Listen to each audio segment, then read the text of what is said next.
Welcome back to the 58th online episode of Peacetime, hosted every Sunday morning by Peace Point with myself, Phra Nicholas Thanissaro, live streaming from our meditation centre in London. Last time you saw me, we looked at blessing number 16 on Dhamma practice.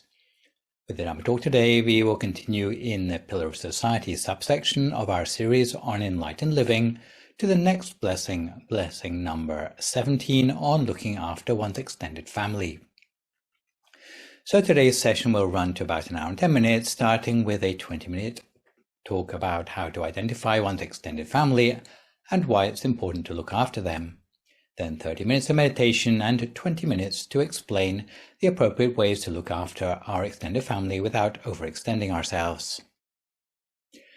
I should mention from the start that various aspects of today's talk of looking after extended family overlap with some of the things I've already mentioned in session A22 on rationing unconditional love.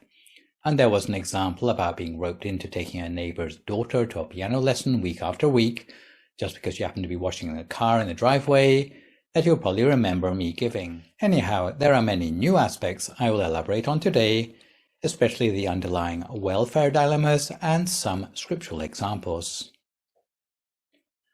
One thing often remarked about the teachings of the Buddha are that they become successively deeper in the order in which they are taught. It's never been the Buddha's style to skip over the important details. The Udanazuposatha Sutta compares the Buddha's teachings to a coastline which gets progressively deeper as you go further and further out to sea, until at its furthest extent it reaches to the deepest point at the bottom of the ocean. It's not like suddenly falling off the continental shelf into some sort of ocean rift. If you learn the teachings in order they were intended, you will appreciate a gradual progression of complexity. It's not like mundane tasks where you can tick the boxes in order of convenience. This is why in Dhamma practice we always need to start with ourselves before gradually expanding the circle of influence of our good deeds for the benefit of those around us. With the 38 blessings, we start with ourselves, learning about how to do good deeds before going on to make ourselves useful to society. Once we've taken care of ourselves, only then can we turn our attention to looking after others in our family. We start by looking after our parents, offspring, and spouse. Once our close family is harmonious and well provided for, we can enlarge the influence of our good deeds further to look after our extended family. From our extended family, we potentially can spread the goodwill further until it extends to everyone in the world. Caring for extended family looks superficially easy, but in practice it can be soul-destroying. On one hand, there are families where everyone chips in to help each other set themselves up properly in life. But equally, there are many examples where the internal politics are so complicated that no one would want to get caught in the crossfire. This is why care of extended family isn't tacked on as a continuation of blessing 11, 12, and 13. You'll notice that the intervening blessings between harmonious close family and extended family are teachings on non-procrastination in the workplace, effective generosity, and doing what is just. Some people might think this just to be a coincidence, but there is a reason why looking after our extended family comes much later than looking after our close family. First, it is not so urgent as looking after the members of our close family. Secondly, it is a major investment of time, energy, and money. And lastly, if done in a clumsy way, it may be misunderstood as favoritism or nepotism. This is why we need to know how to earn our living in the proper way first, so that we be financially secure enough to help others. Also, we have to be free of prejudice. Otherwise, favoritism will creep in as our motivation for helping those around us. Instead of making the world a more peaceful place, our clumsy attempts at largesse will make the world worse rather than better. So to know the right way to care for family, it is useful to divide up those we know into two categories. Our close family, which would include our parents, husband, wife, parents, in-law, sons, and daughters. And then our extended family, which would include everyone else in our family I haven't mentioned yet, whether it be aunts, uncles, cousins, grandparents, and strangely enough, also our brothers and sisters. I understand the reason they put siblings in the extended category is the common problem of infighting over things like contested inheritances. Apart from our blood relations, extended family also includes those who we trust and care about, close friends, spiritual teachers, and fellow spiritual practitioners. For the group of our close family, because of our debt of gratitude to our parents or because of husband, wife, or children involves some degree of voluntary commitment on our part, the way we would fulfill our emotional bank account towards them needs to be more unconditional. As for extended family, since the degree of expected commitment is less, you don't see them every day or have to live with them. So similarly, the expectations for how much support you would give them is less. In other words, the way we might fulfill our emotional bank account to extended family would be more conditional or on a one-off basis. Sometimes we're not sure of the size of our extended family, both our blood relations and our trusted friends, but we will surely find out when we are in times of need. The Vice Abbot of our main temple in Thailand, the Venerable Dattachiwo, likes to tell a story from the pioneering days of the main temple in Thailand about a young man who volunteered his time and skills when the temple was being built. Once the scaffolding had been taken down, there was a lot of surplus lumber. The young volunteer had not yet set himself up in life and had no house of his own, so the Vice Abbot donated him the lumber to build himself his first house. The young man was very appreciative of the gift, but he confessed that if he had to work on the house himself, since he could not afford to hire a carpenter, it would take him many months to complete. The Vice Abbot asked him how many people he had in his family. He said that he was related to practically everyone on the waterfront. The Vice Abbot said that within a few days of starting to build the house, he would know how many members he had in his extended family. Vice Abbot suggested he go around to everyone he thought might be a member of his extended family and explain that he was short of the wages he needed to employ a carpenter. The man followed the suggestion, going around to everyone whom he thought he had a connection to, and it turned out that all along the waterfront no one agreed to help him except for two people, his stepbrother, who lent him what he could, and a farmer from another province who had stayed in the family house of the boy when he had first arrived in town and was looking for a place to stay. That's why, from thinking he had relatives all along the waterfront, it turned out that in actual fact he had only two people who were his true extended family. One was a blood relative, another was a neighbor who remembered a favor. When we are young and healthy, we assume that we could live independent of others' help, for as long as we tend to think that everyone else ought to be independent too, and consequently turn a deaf ear to others' pleas for help. A longer-term view of life, however, shows that with or without a welfare state, it's only for a fairly limited part of our lives that we can expect to be independent from others. Whether we are too young or too old to look after ourselves, sick or injured, we will need to reach out to others for help. In times of natural disaster or falling foul of the law, our life may lie completely in the hands of others.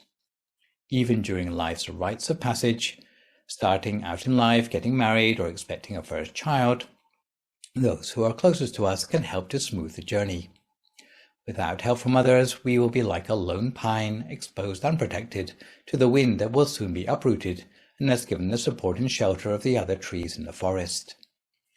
So although we have seen the reciprocal relations between members of close family, we also need to have realistic expectations about the give and take for our extended family as well. The important thing to understand about helping our extended family is that it promotes the unity and solidarity of our family and society at large. It allows the family or the society we live in to maintain a certain level of shared or collective merit. However, in a family or society, where there are a few troublemakers who do nothing to care for our extended family, they can undermine the reputation of the family or society at large. For example, up until around 1996, all Thai people were given a visa waiver to enter New Zealand, but later a handful of Thai drug dealers gave the nationality a bad name, and after that the visa rules got changed. There are many international organizations campaigning for human rights and world peace. However, the Buddhist approach to creating peace was slightly different. He proposed that we should try to reach out to everybody in the world as if they were our extended family. Lompo de Tatuo often used to give the blessing, "May you be a parent to the whole world," which doesn't mean begetting a huge number of offspring, but rather to have a capacity to treat everyone in the world compassionately as if they were your family. For as long as there is a them versus us mentality, there will never be enough peace organizations to bring an end to gang warfare on the streets, let alone peace to the world. The thing which really can help the situation is the sincere belief in human potential, that other people of the world can be their true extended family. However, the Buddha didn't claim that if everybody in the world is an extended family member, it will give rise to happiness. He merely said that help your extended family and it will bring results. And by results, he meant harmony or unity in society. You cannot start by making the world over there peaceful, but you have to start small and local with the building blocks of society closest to you, and that means our relations with our extended family. Looking out for extended family uses the same set of virtues called the 4 bases of sympathy, or Sanghawatu, that we met up with in the subsection on family harmony. However, the ways the 4 bases of sympathy are applied to the extended family, as we shall see, are much more conditional than for our close family. For example, in the Buddhist style of doing things, you might give a person 3 chances when helping them. 3 strikes and you're out, in other words. First way to help might be to help with the resources, otherwise known by the technical name of Dhamma.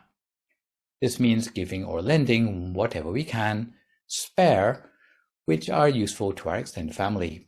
Although I will come back to the problematic issues of cash handouts later on, at this point it's important to realize that if we have not fulfilled Blessings 14 and 15, by working diligently and being used to generosity, we'll have a hard time when it comes to looking after extended family. Instead of assuming that an income enough to cover our own basic needs ought to be enough, we ought to have a plan for the eventuality that our extended family may, at some time, need to fall back on us and put aside some savings accordingly. If anyone comes to us in need, at least we will not lose their friendship. If we can't afford to lend them money, we can at least give them advice. When we can't give them advice, then maybe we can give them the bus fare to reach the house of someone else's friends who might be able to help more. Second principle is that of endearing speech, or Pia Waja. This means speaking in a way that is not at all upsetting to our extended family and not looking down on them either, especially if we have to turn them away without giving them all they've asked of us. Don't be afraid to sit down and listen to a family member who is asking for help. While money may seem to be the easiest way to make a problem go away, if you listen carefully enough to find a long-term solution that guarantees that the family member won't need future handouts, this would be doing them a greater service. Endearing speech may also mean having the tact and forethought to explain that you can only bail them out one more time, and ask them to choose whether this is that time, and then stick to it. Sometimes hearing the polite word no can be a catalyst for a person to be more creative and look for other more sustainable ways to become financially independent.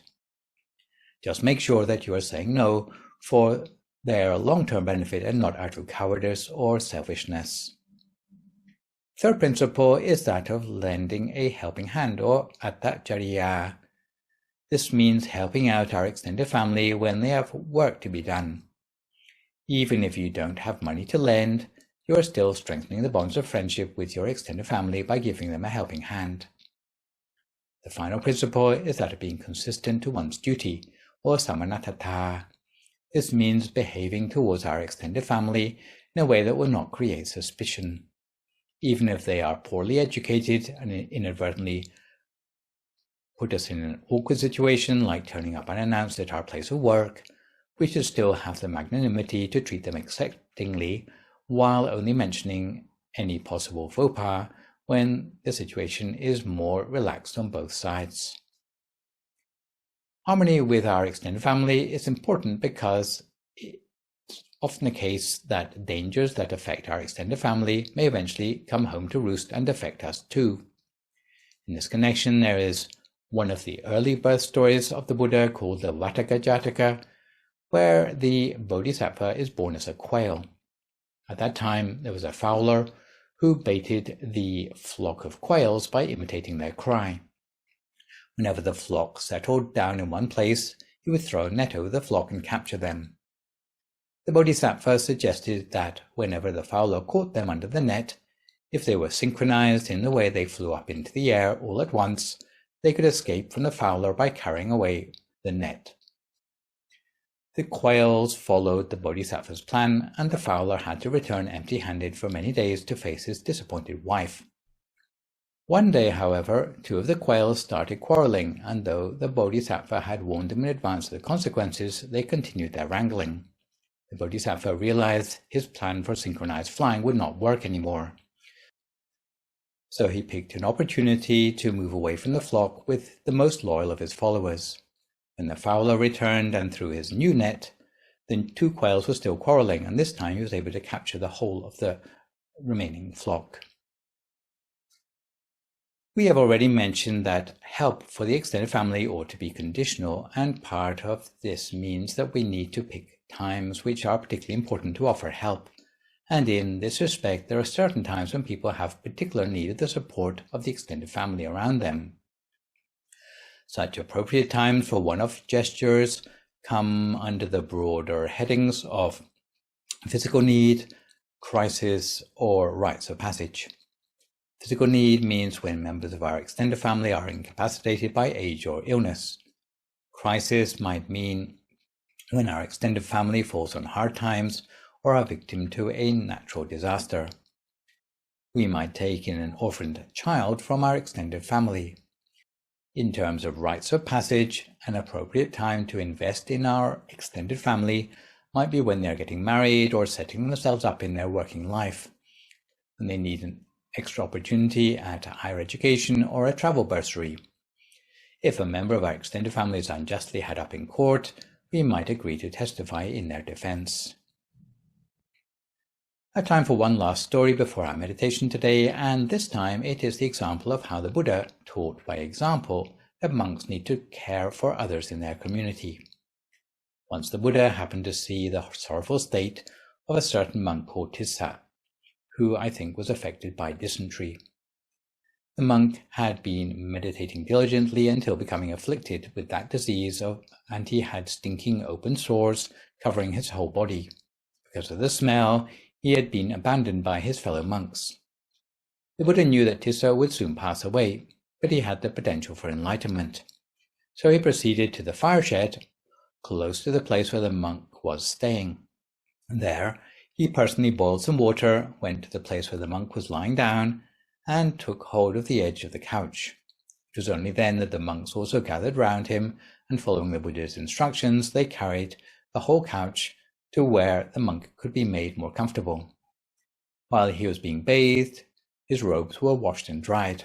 Subsequently, the sick monk was soothed and could recover one-pointedness of mind. Standing at the head of the couch, the Buddha instructed him that the body, when devoid of life, would be as useless as a log and would be laid on the earth. As the conclusion of the sermon, Tissa died and attained final release into nirvana. The Buddha then directed some bhikkhus to cremate his body and enshrine his relics in a stupa. Subsequently, the Buddha taught the remaining monks, having taken ordination, you have no relatives to whom you can turn. If you fail to tend to each other, who will there be to tend to you? From now on, regard the merit of attending a sick fellow monk as equal to the merit of attending me. So now that we know a little bit more about the importance of looking after extended family, let's take a few moments to put ourselves back at the center of a world to which we can bring increasing harmony by settling ourselves for 30 minutes of meditation, which today is a recent live recording of the track, The Art of Waiting. If at this time you would like to find a comfortable sitting position for yourself as you listen to my guidance.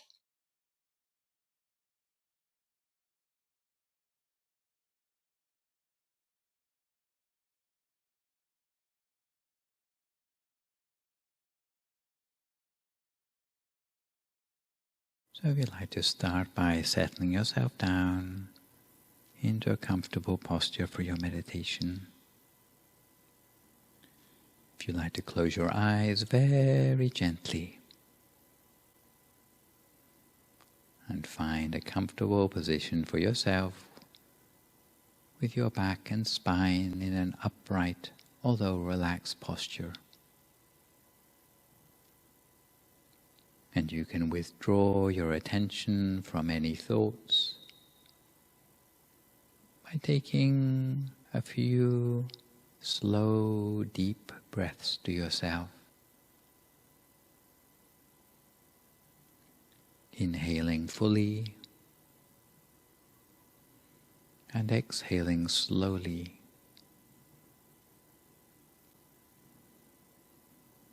Allow your body and your breath to settle naturally.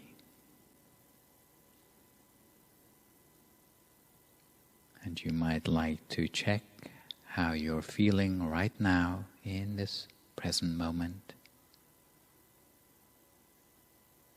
Taking note of any sensations in your body. Just creating a space for those sensations to arise while letting them be.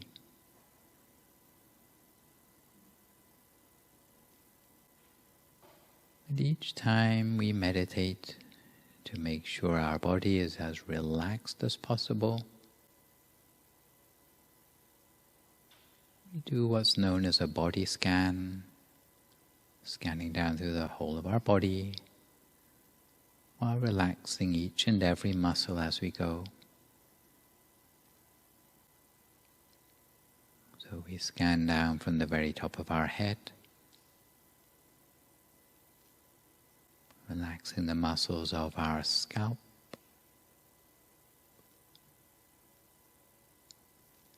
allowing that wave of relaxation to scan down through our face, relaxing our eyes and our eyelids,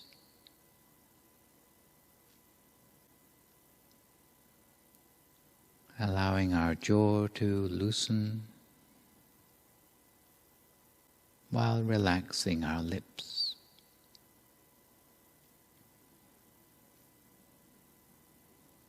Imagining the tide of relaxation to flow down through our neck and our shoulders. And from there, relaxing our upper arms, allowing the relaxation to make its way around our elbows, down through our forearms, around our wrists, through the palms of our hands,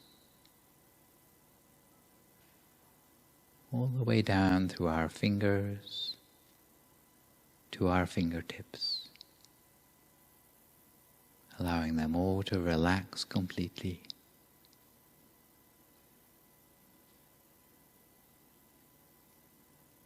From there we allow the tide of relaxation to continue on down as we feel our lungs relaxing and contracting, relaxing our upper back, relaxing our spine and our lower back, relaxing our abdomen and our stomach, and then allowing that tide of relaxation to move further on down into our upper legs, around our knees, through our lower legs, around our ankles, heels, the soles of our feet, all the way down to the tips of our toes, until we're left with a feeling as if the whole of our body has become free of any stress or tension, with our whole posture being one of comfort, allowing us to forget about our body as far as possible, so that we can turn our attention to relaxing the mind.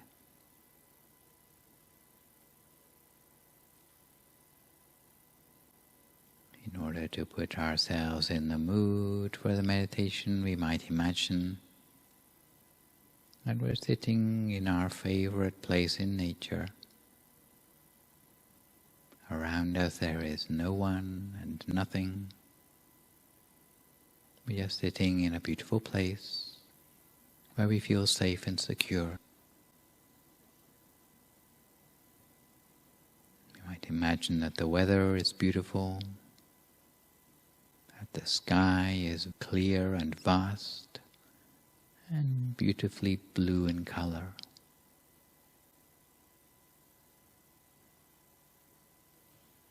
We might imagine feeling the warmth of the sun on our face and our skin.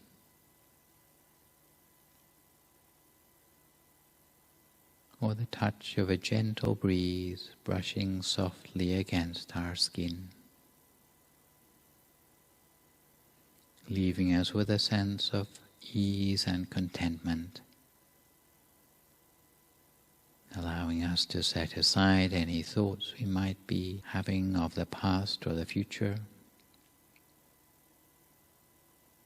but rather cherishing the here and now,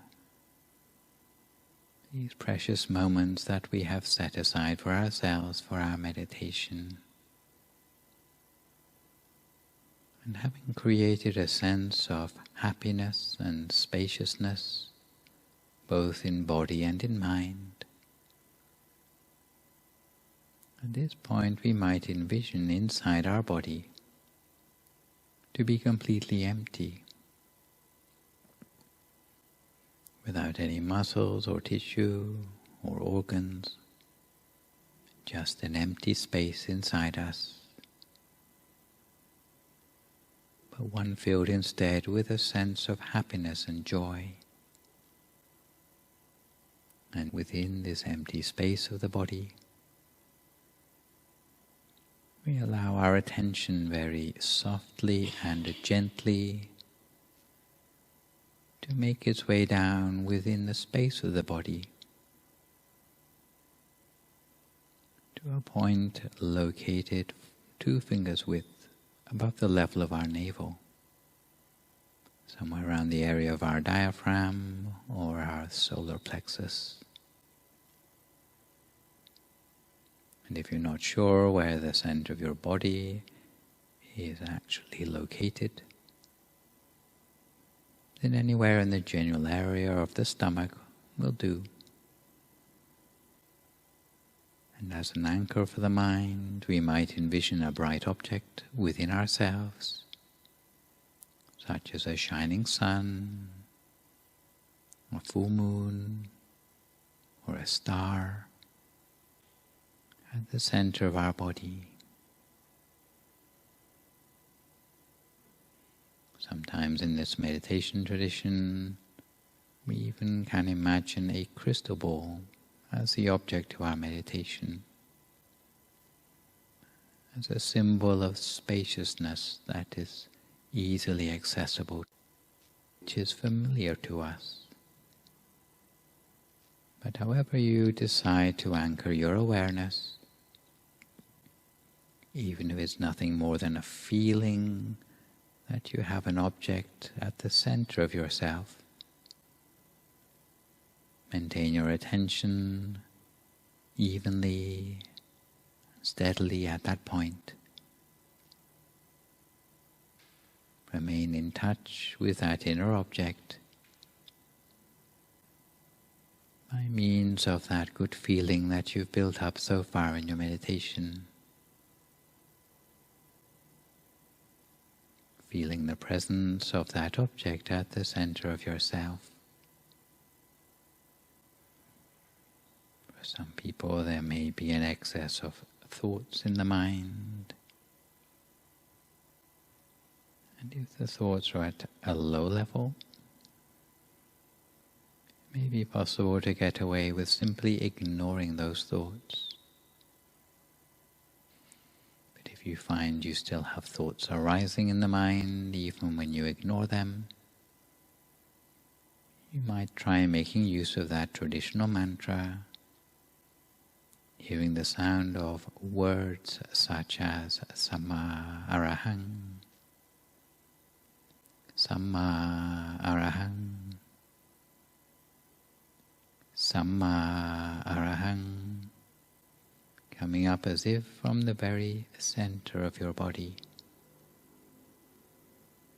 resonating from the same place that you have your inner object, while allowing the mind to settle naturally and peacefully at the same point. If you find your mind wandering, as soon as you notice, then bring it gently back again to the center. And if the inner object disappears, you can simply think of a new one. The object changes on its own. There's no need to change it back again, you just follow it in its new form. Your practice may become one of observation rather than visualization.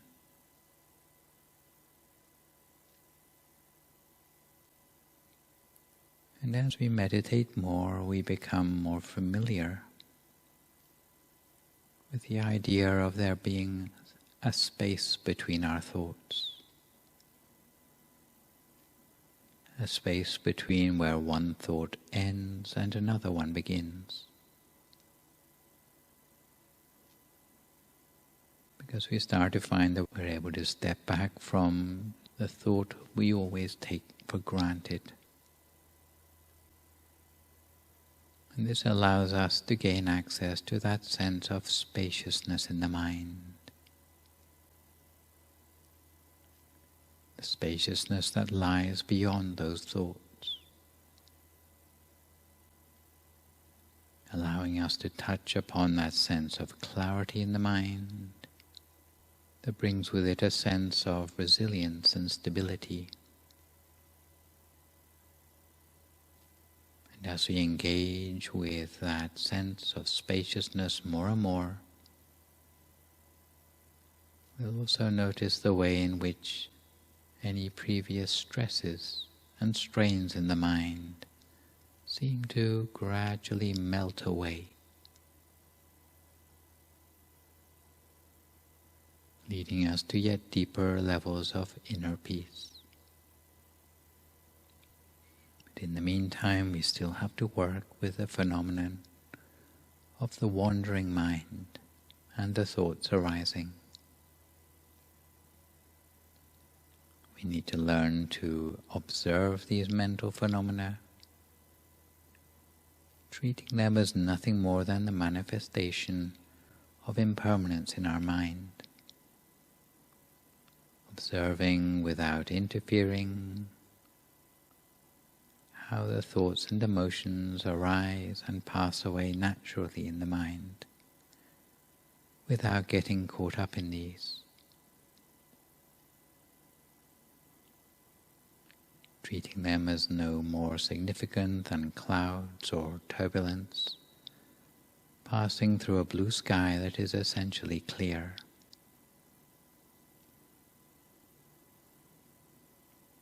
By identifying with the stillness that is the backdrop to all these thoughts, we learn to access something deeper. It is of the nature of deep, peaceful intuition and wisdom.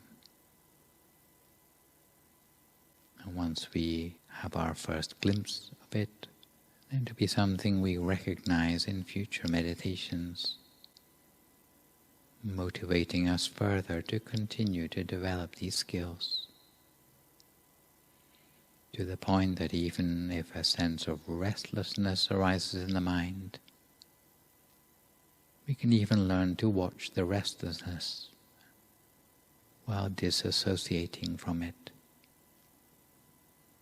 while remaining all the time in contact with that sense of spaciousness in the mind.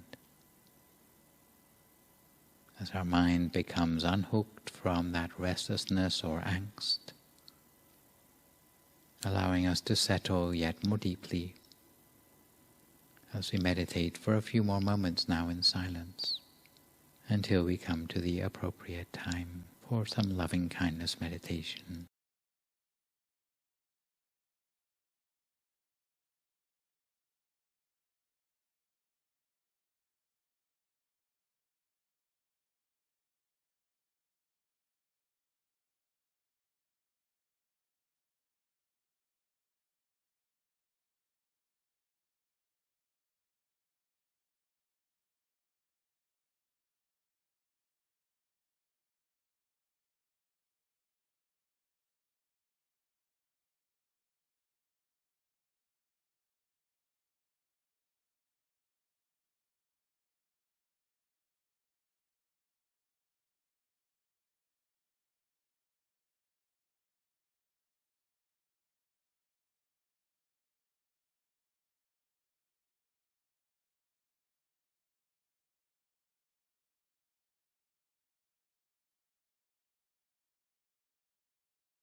If your mind wanders off onto other things, each time you realize, simply bring your awareness back again to the center of the body as before.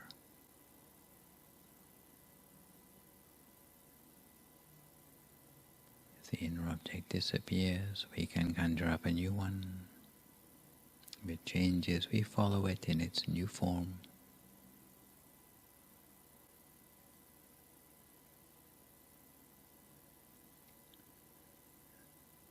And for those who feel able, towards the end of each meditation, traditionally we pick up on the positive energy, whether it be something we see, like inner illumination, something we feel, like a sense of well-being, or imagery within the mind, large or small. And if we place our mind very gently at the center of that inner experience, often we can allow that inner experience to spread outwards from that central point, as part of a practice known as the spreading of loving kindness, where we cultivate and generate feelings of compassion for ourselves and thereafter toward all sentient beings in the world.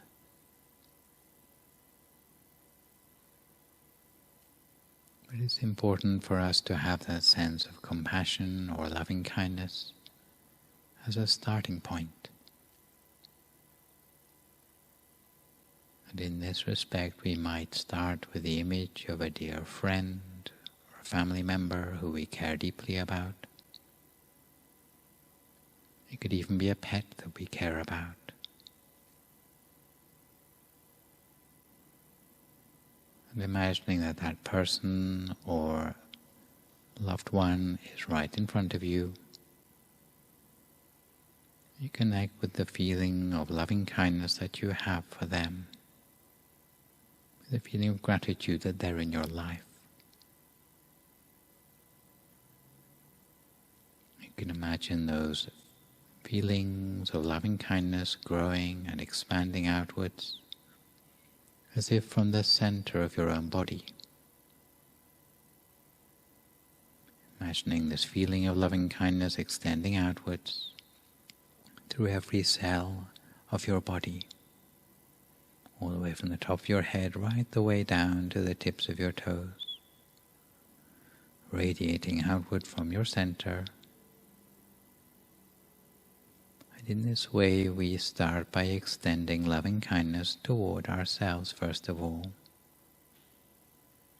with the wish that may I be happy, may I be healthy in body and mind, may I face my difficulties with good grace and serenity, may I take care of myself in happiness.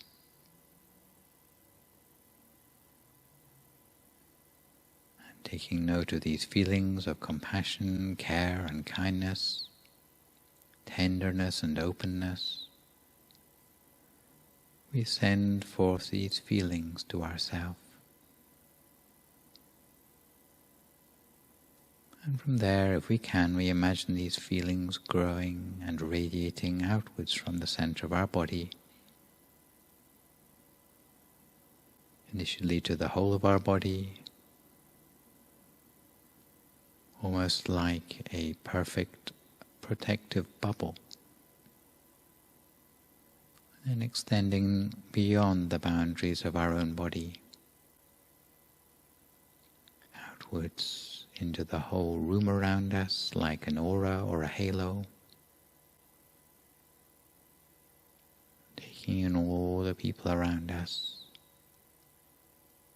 reaching out to all the people who we care deeply about,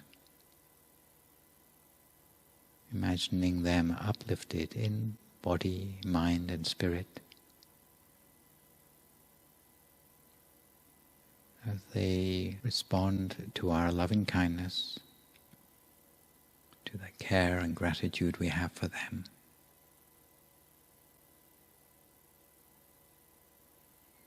And in the same way, we continue cultivating and generating these feelings of loving kindness, expanding them further outwards to the whole building.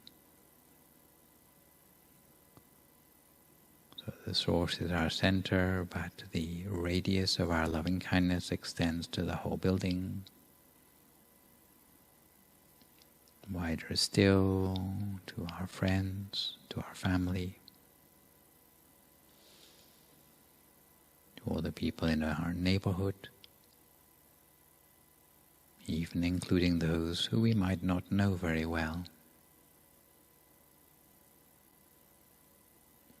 We might even extend loving kindness toward others with whom we might not see eye to eye.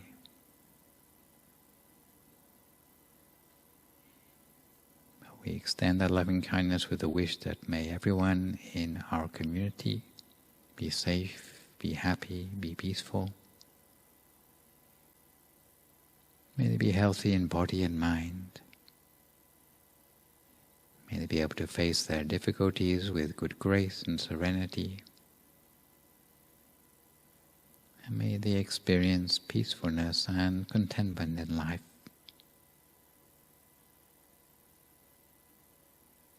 We imagine these feelings growing and expanding further still, the whole town, borough, county, then to all our fellow townsfolk, extending to all living beings, to the very borders of our country, neighboring countries, entire continents, on the land, in the air, or in the sea, until our sense of loving kindness extends across the whole of the face of this planet, touching people, sentient beings on every continent, with the wish that all living beings be well and happy, free from suffering, live together in peace and harmony. That world peace become a reality within our own lifetimes. And for the final few moments of our loving kindness meditation, we might imagine the extent of our loving kindness expanding outwards into the whole universe. Extending our loving kindness in this way for the last few moments of our meditation in silence.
Sappa Buddhanupavena, Sappa Dhammanupavena, Sappa Sankhanupavena, Sattha Soti, Bhavantu Te.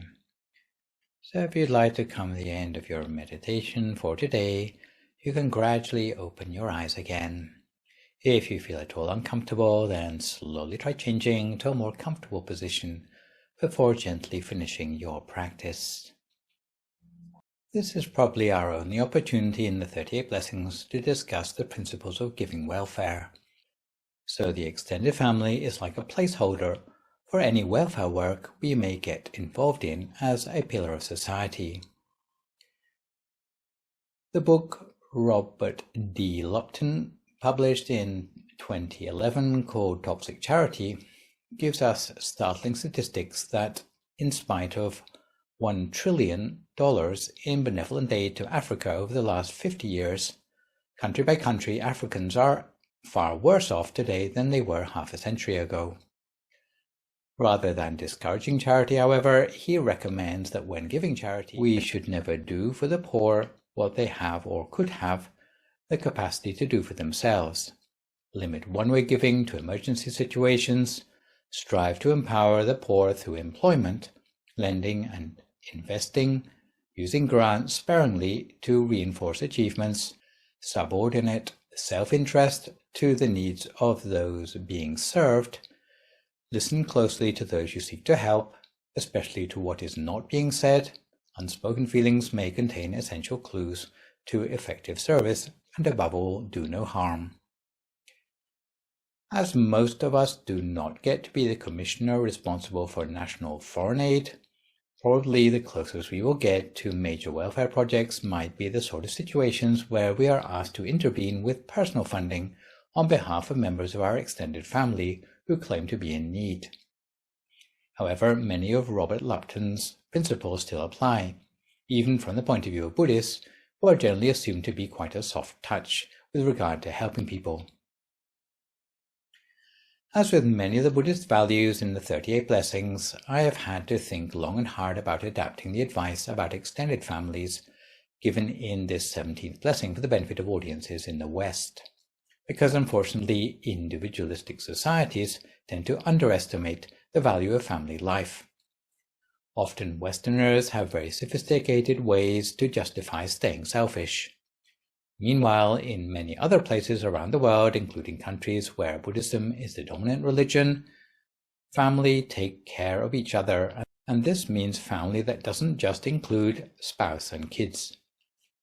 The attitude in such families is that, of course, it's better to make a fuss when someone doesn't attempt to work and just leeches off others.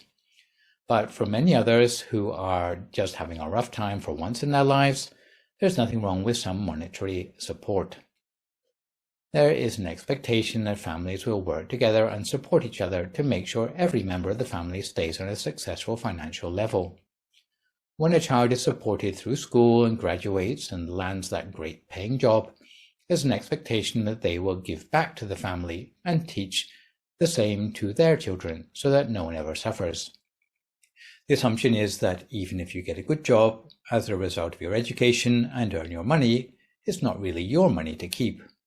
It's like your family or extended family have a claim on that money too. In such societies, people are often generous to a fault. If you are the guest in the house of an Asian, Indian, or Latin family, you will often get to sleep on the family bed, while the owners of the house choose to make themselves comfortable on the floor instead of offering guests the couch. But even some Asians who have lived in the West for many years have problems when they go back to visit their family in the East, if they are unable to remain level-headed.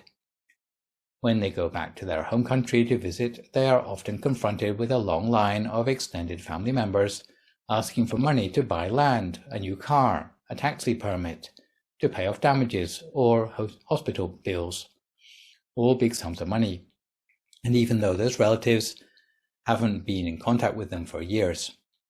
Some Asian expats are so frustrated when they go back to their home country that they go on holiday in secret without letting anyone in there but their own parents find out, otherwise they'll be subject to emotional blackmail.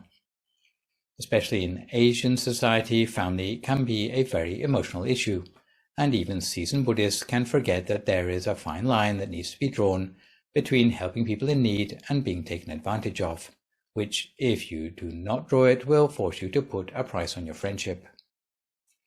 So in finding balance between full-on Asian family values and the individualistic West, what I proposed in this blessing is a compromise, which neither Asians nor Westerners would find fully satisfactory perhaps, but in my opinion it seems to align with the teachings we have received from Buddhism, whereby you remain as generous as you can with your extended family while putting yourself, your spouse, and your kids first. As we shall see when it comes to helping those beyond our close family, the most important principle for welfare is, where possible, to solve any problem at its root. When a family member asks for money, most of us feel compelled to help because we wouldn't want to be considered the sort of person who turns their back on their family. But according to a blog by Thursday Bram of Portland, Oregon, as tempting as it is to offer a handout, it may not always be the best solution to the problems experienced by our extended family. If we are left financially burdened by family members, painful conflicts may arise, and ultimately it may not actually lead to our extended family member recovering stable financial standing. This is why it's worth considering alternatives before simply pulling out your wallet. 5 things you can do to help members of your extended family that don't involve cash handouts include, firstly, teaching them financial common sense. If your relative is in a position where a little more information could help more than money, then provide this advice instead, because some financial hardships grow out of the lack of knowledge more than a lack of cash. Simply knowing that you can request changes to your credit card can be a big leap for some people. If they're having a hard time getting a job, you might help them write their resume. Without patronizing them, you might teach them how to budget, how to learn employable skills, ideas for starting a small business, how to save for a rainy day, or how to live within their means. The gift of self-reliance can bring people more peace, confidence, and contentment than any amount of money. Second alternative is to offer a connection instead of cash. Of course, there may still be a short-term need for cash, but the longer-term need should be for something more ambitious like a job or a career. You might ask around your network to see if someone you know can help with that long-term fix. Introductions are often a gift more valuable than money can buy, especially if through you they can meet someone who provides work, business opportunities, or a way to earn a little extra temporary cash to tide them over. If you don't have connections who can help your relative, a third alternative might be to provide an opportunity yourself for them to earn that money, since otherwise many family problems can come out of short-term loans that don't get paid back or gifts with strings attached. If you can give them a way to earn that money from you, offer that instead. It might be a home repair project or something a little more professional that your family member can work on. You might buy something from that person that is excess to their needs, for example, a push bike. The fact that the money is earned rather than given can be surprisingly important and will keep your relationship with them on solid ground. A fourth alternative might be to invest in your family member. The cost of taking a class or starting a side hustle might be beyond what your relative is asking for, but will likely have a much bigger impact on their own abilities to handle money troubles in the future. By investing in that relative's potential, you can be doing them a much bigger favor while ensuring that you don't get asked for money a second time. Lastly, there is always the possibility to say no. You may face a request for money where the best thing you can do is to say no. Telling that person that you can't help at this time, at least financially, can be a wake-up call to them. If you are a little bit more soft-hearted, you might decide not to help the offending parents, but maybe you can show you are sorry for their kids by helping them out once a year with stuff they need for school. Just be sure that a wake-up call is the best thing you can offer first. Valid reasons you might have to say no might be that helping them is going to cripple you emotionally and financially. For example, you might be recently married and expecting your first child, and you need to focus on building up a savings cushion for your child. In other words, prioritizing yourself and your immediate family who may be dependent on you. If you prefer to avoid confrontation, don't tell them anything else other than that you love them. In theory, they can't bother you unless you allow it. Or as a worst-case scenario, you might need to tell them that you will be away for a few weeks or months, and you will get hold of them when you come back. I don't think anyone has a problem with lending a hand to people who are just in a rough time at the moment. Another way to think about conditionality is whether the extended family member is a worthy prospect for your help, because some people are more likely to benefit from you and your help than others. For those others, and I'm not trying to be cynical here, the help you give may make their problems worse or even come back to bite you. So at this stage in the 38 Blessings, in order to become a pillar of society, when helping others, you cannot avoid having to be a judge of character for those in your extended family. As a rough guideline, my advice would be to give priority to families who make an earnest effort to help themselves first. It would mean those who, despite difficult circumstances, are trying hard to overcome these and are willing to work in any capacity, even if it is jobs they don't like, whether it's babysitting or home decoration or selling off excess stuff in their home. This would also mean that you can see they are working, but they still need something for the things that they are working at in terms of money. Secondly, a deserving family should ideally be those who are of good conduct, who are grateful, considerate, and courteous. Those to whom you should give less priority, or those for whom you might need to say no, might include those who have a problem with gambling or intoxicants, especially if they use their money to play the lottery, smoke and gamble instead of paying bills. The second category to say no to are those who never try to help themselves, who are too proud to apply for government help, or would rather go homeless than choose a home within their means. I guess you could call this category those who just take help for granted. They don't come asking just the once, but routinely ask for money, and they seem to put more effort into getting money from you than they put into looking for a job. Thirdly, since managing money is a skill that in theory anyone can learn, whether it be budgeting or spending within their means, the person having financial common sense pointed out to them still doesn't take the initiative to fix the underlying issues and expects cash handouts instead, no would be the appropriate response. The fourth sort of person to refuse would be those with passive-aggressive blaming personalities, who constantly complain that every one of their problems is due to someone else. Lacking consideration for others, they may be happy to be helped the first time, but when turned down on subsequent occasions, they launch a character assassination on those who previously helped them, with the attitude of, don't let the truth get in the way of a good story. They will stalk you to your workplace and try to get to you through suggestible relatives with demands or a sense of entitlement to your handouts, without any sense of conscience or reciprocity. In short, if you let a certain sort of person treat you like a cash register, then you can't blame them for treating you like one. At this point, I'd like to take a detour to a story about when hearing the word no can be a wake-up call that may alter the course of a person's destiny for the better. In a real-life story, there was a guy called Marco who was between jobs and needed a mere $500 to tide him over. All three of his brothers turned their backs on him out of selfishness and judged him because they were working and he was not. Even though they knew Marco had potential and was applying for jobs and actually had a possible job lined up to start in a month's time. So, when he got refusal from his family, Marco kept himself to himself, while continuing college until he could gain a bachelor's and qualified as a scientist. 1 month after his graduation, Marco started his own research company, earning nearly $500,000 in his first year.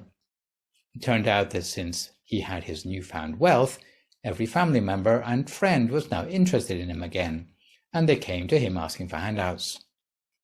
Marco could have avoided his family by hiding out in his lab, but his grandparents had taught him that 2 wrongs don't make a right.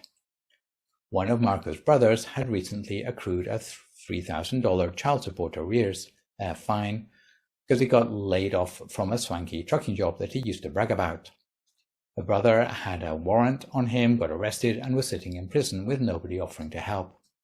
Marco went to the child support offices, paid his brother's bill and the court fees, and had him released. Marco's brother was shocked that it was Marco who helped him, because he had lived far away in another state. The only words Marco said to his brother were, "Mind how you treat me, because you may need me again someday." The moral of the story is never to turn your back on family. Always investigate the root cause or circumstances before you choose to say no. Sometimes there's a problem that needs to be solved that's creating the need for financial assistance. If you fix that problem, the request to borrow or grant a person money will stop. Nevertheless, we forget too easily that we are all dependent on someone. So rather than judging people who may be going through hard times, consider that one day you too may need to call on someone to help you. Treat your family well, because they are likely to be the first port of call, who will hopefully be there for you when you need them most.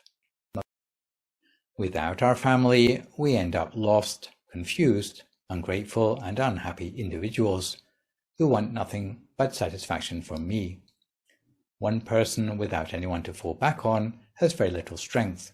So in search of a moral to this story, I would leave you with the famous unattributed wisdom of the 60s bumper sticker: love many, trust few, and always paddle your own canoe. Apart from helping people with material things, we also need to help our extended family with Dhamma teachings. To give Dhamma to people is often even more important than physical things we give to them. It can be especially important when we come to help members of our extended family who are already materially self-sufficient, but who still feel that their life is meaningless or hollow. You might give an aunt who complains about immobility a lift to the temple. When she complains, she says she is too poor to be able to contribute anything at the temple, you can say that you've already prepared all the food and all she needs to do is to offer it. Later, as she gets more familiar with the customs of the temple, she will want to go to the temple without anyone prodding her, and before long she will recover the habits of generosity, self-discipline, and mindfulness without needing to lean on other people. If you have a relative with a good job despite being childish and irresponsible, you might persuade them to take a year out to live as a monk to get more level-headed perspective on life. These are examples of looking after your extended family in a spiritual way. To finish off with today, I will leave you with a story of the Buddha who, apart from working hard at his own enlightenment and spiritually looking after his close family, also cared for his wider extended family. There were several times in the Buddha's life when he helped out his extended family by stepping in to avert war between conflicting factions in his family. One example of this was when he prohibited the prince Vittaka from massacring Sakyans who had treated him with conceit, and that's a story I'll return to in Blessing number 33. And another time when he dissuaded Prince Jātaka from declaring war on the Vajjayans. However, the story I want to tell you today is about a war on the banks of the River Rohini. At that time, the Sakyan and Kolian kingdoms were separated by the Rohini River. The farmers of both kingdoms irrigated their fields from the river. One day, due to severe drought, their paddy fields were running dry, and the farmers in both kingdoms wanted to divert the water from the Rohini River to their own fields. Since there was not enough water to go round, there was ill will and hatred between the farmers of the two kingdoms. The quarrel that started between the farmers soon spread to the rulers and their armies. Failing to find a compromise, both sides prepared to go to war. The Buddha was related to the Sakyan kingdom through his father and the Kolian kingdom through his mother. When he learned that his relatives on both sides of the river were preparing for battle, to prevent unnecessary suffering, he decided to intervene. All alone, he went and appeared in the middle of the river. On seeing him, the Buddha's relatives laid aside all their weapons and paid homage to him. Then the Buddha admonished them, asking, "What do you think is more precious, irrigation water or your royal blood?" They replied, "Our royal blood is more precious." So he said, "For the sake of some water which is of little value, you should not destroy your lives which are of so much more value. Why have you taken this unwholesome course of action? If I had not been here today, your blood would have been flowing like this river by now. You are living with hatred, but I live free from hatred. You are burdened by moral defilements, but I am free from moral defilements. You are striving to develop selfishness and enmity, but I have released myself from selfishness." Hearing his words, both sides became ashamed of their foolishness, and thus the bloodshed was averted. So this session I have introduced to you Blessing 17 on looking after one's extended family. For my next live session online, which will, fingers crossed, be a week on Sunday morning, I'll move on to Blessing 18 about blameless work, which explains the benefits of right livelihood. For good measure, I would like to remind viewers you can email your questions about meditation or what you've heard in the lecture to the email address you can see spelled out on the slide, and I'll do my best to answer those on my next session. In the meantime, try to avoid recklessness or complacency as we continue to deal with the knock-on health and social effects of the pandemic. Maintain a positive mood, speak only positive words, forgive others, extend good wishes to others, and meditate daily. Hopefully, as the result of today's session, you will be inspired to look after your extended family and to extend your family to the whole of the world. So for today, this is me, Phra Nicholas Thanissaro, signing off for now. So long, folks, and stay safe.